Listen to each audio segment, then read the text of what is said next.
Ibinahagi ni Jeneline Mercado at Dennis Trillo ang kwento sa likod ng kanilang pagkahilig sa motor. Samantala may pasilip sa kanyang birthday photoshoot si Black Rider star Yasi Pressman. Narito ang report ni Hazel Alviar. Sa bagong vlog ni Kapuso actress Jeneline Mercado, ibinahagi nila ng kanyang asawa at kapwa Kapuso actor na si Dennis Trillo ang kwento sa pagkahilig nila sa pagmumotor. Ilang beses na ring ibinida ni Jeneline ang ilang moments nila sa pagsakay ng motor. Pareho silang nagsimula sa pagbibisikleta hanggang sa matutunan ni Jeneline ang magmotor at maimpluwensyahan si Dennis. Pareho na daw nilang ine-enjoy ngayon ang pagra-ride together.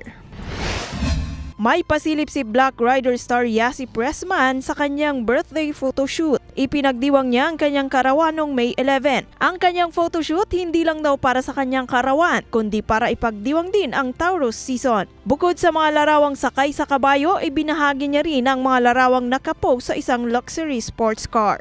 Hazel Alviar, Balitang Southern Tagalog.